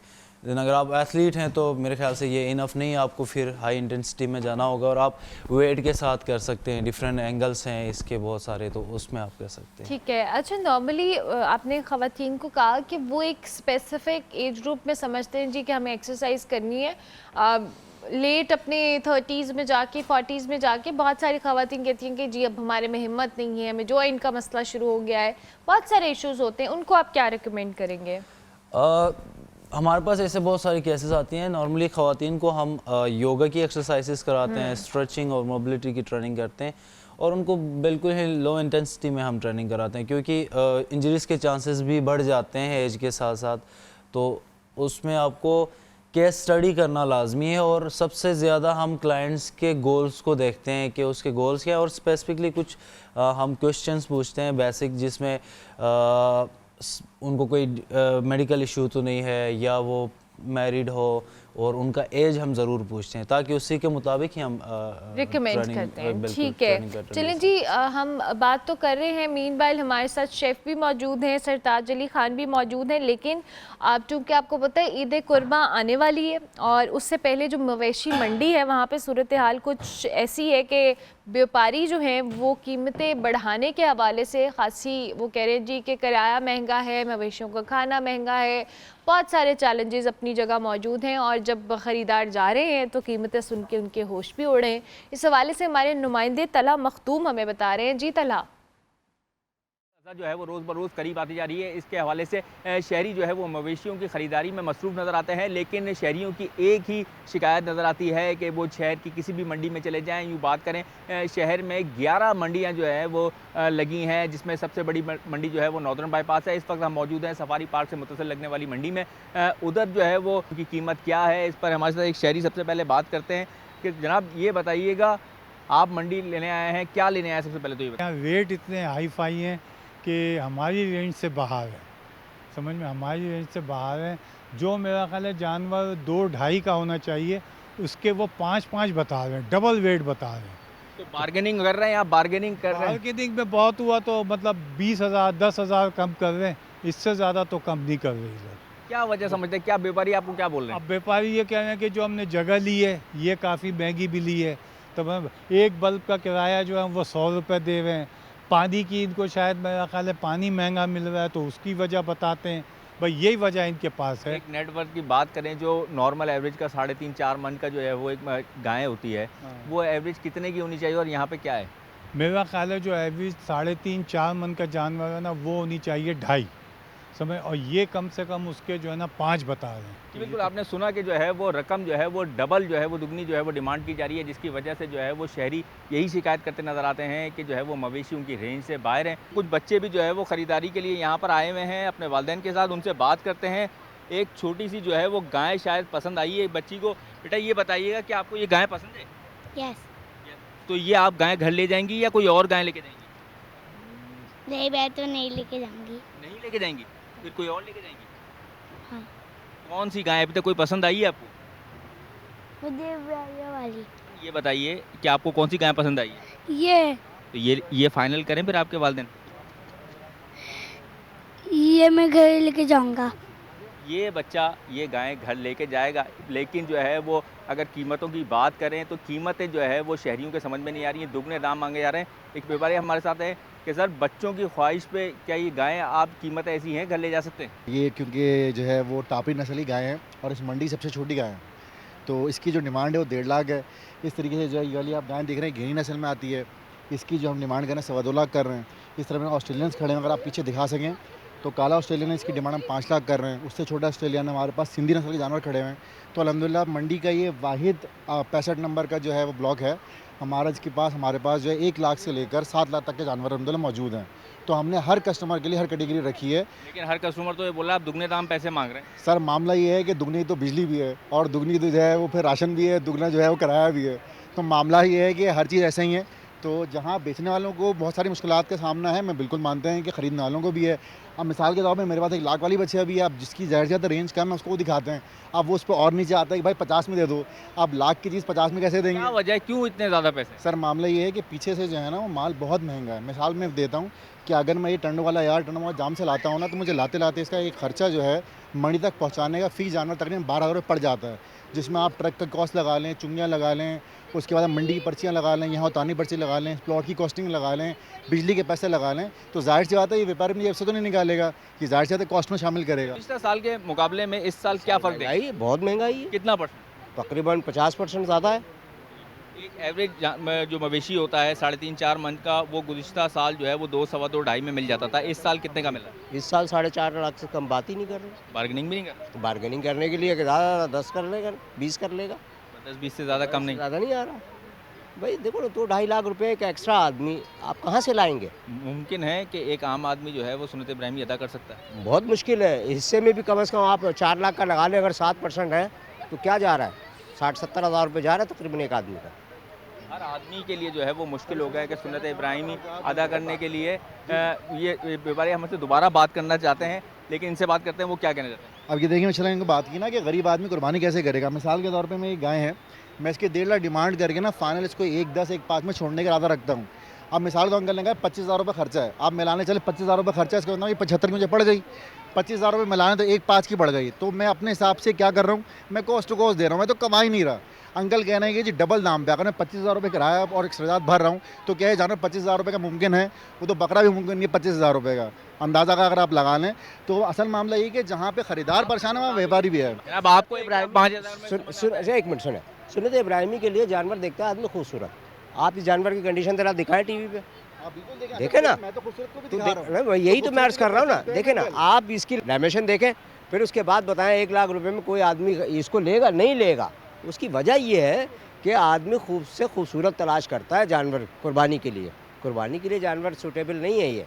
जी बिल्कुल, आपने सुना कि व्यापारी और ग्राहकों के दौरान शहरियों के दरमियान जो है वो बात नहीं बन पा रही है। क्यों? क्योंकि वो ऐसे जानवर के लाखों रुपए की डिमांड कर रहे हैं कि जो कि शहरियों के नज़र में वो नाकाबिले कबूल है और उनका वज़न कम है, खूबसूरत नहीं है। कई वजूहत हैं जिसके बाद जो है वो शहरियों को लगता है कि उनकी दुगनी कीमतें जो है वो डिमांड की जा रही हैं, जिसके बाद शहरियों के सौदे उनसे नहीं बन पा रहे और शहरियों को लगता है कि सुन्नत इब्राहिमी इस दफ़ा सुन्नत इब्राहिमी की अदायगी इस साल शहरियों के लिए बहुत मुश्किल हो गई है। जी, व्यापारी ख़रीदार सब परेशान हैं। ऊपर से गर्मी के अंदर जो मवेशी मंडी है वहाँ पर लोग जब जा रहे हैं और ज़ाहिर है जब कीमतें ज़्यादा होंगी तो परेशान तो होंगे। हमारे साथ सरताज अली ख़ान फ़िटनेस एक्सपर्ट मौजूद हैं, लेकिन किचन के अंदर खाना रेडी हो गया है। जी मुबीन। जी मैडम। अब क्या करने वाले हैं आप ये कुछ मक्खन मलाई टाइप चीज़ें डाल रहे हैं उसके ऊपर? मैं तानू विखान लगा वा जिवें जिला कहंदा ना मक्खन पाता है मलाइयां पातियां ने। देखो मैडम जी ये मक्खन आ गया साडा, उस तो बाद साडी मलाइयां आ गई ने। स्पेशल बॉबी भाई तुहाडे वास्ते वे रेसिपी। थोड़ा सा मेरी पंजाबी वीक है ज़रा लेकिन नो डाउट चलेगी यहाँ पे। अच्छा, ये आपने गरम टिक्के के अंदर किया और ये मेल्ट हो जाएगा? जी जी बिल्कुल, ये मेल्ट होगा और यही इसका फ्लेवर निकालेगा, जूसी सा, ठीक है, और थोड़ा रनी सा क्रीमी सा फ्लेवर निकलेगा इसका। ठीक है, बेहतरीन। और आप इस पे कॉरिएंडर कर रहे हैं, राइट?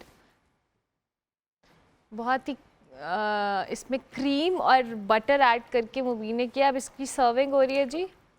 और वो सुर्ख कढ़ाई भी रेडी हो गई। लाल मुर्गी मैडम, लाल मुर्गी, लाल मुर्गी रेडी हो गई है। ये जी पाकिस्तान में फर्स्ट रेसिपी है जिसका नाम लाल मुर्गी है। वाह, और ये भी बिल्कुल रेडी हो गया। देखने में तो जी बड़ा मज़ेदार लग रहा है, बेहतरीन।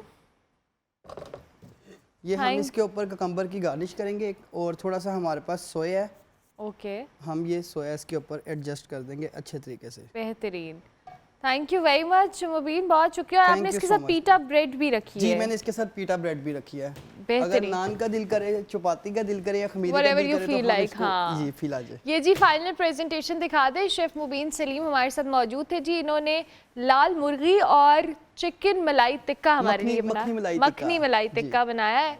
और क्योंकि इसके बगैर तो लाहौरियों को नींद ही नहीं आ सकती ना। सही बात है मक्खन, थैंक यू वेरी मच जी, बहुत शुक्रिया। इन द एंड सरताज अली खान, आप कुछ कहना चाहें हमारे प्लेटफॉर्म से? जी मैं ज़रूर, लाहौर के अंदर हमने डिफरेंट सेक्टर्स में स्पेशली पेरेंट्स को कहूँगा कि आप अपने बच्चों को ज़रूर इनरोल कराएं फाइट फिटनेस फैक्ट्री और एक्स फाइट क्लब के थ्रू। हमने मार्शल आर्ट्स के डिफरेंट कैंप्स ऑर्गेनाइज़ किए हैं जिससे इंशाल्लाह आपके बच्चों के अंदर कुछ इंप्रूवमेंट्स भी आएंगी और वो एक हेल्दी एक्टिविटी की तरफ भी आएंगे और स्किलफुल भी होंगे। थैंक यू वेरी मच जी। प्रोग्राम का वक्त ख़त्म हुआ, इंशाल्लाह मेरी आपसे मुलाकात होगी अब कल। फीडबैक हमारे सोशल मीडिया हैंडल्स पे लाजमी दीजिएगा। कल तक के लिए मेरी तरफ से अल्लाह हाफ़िज़।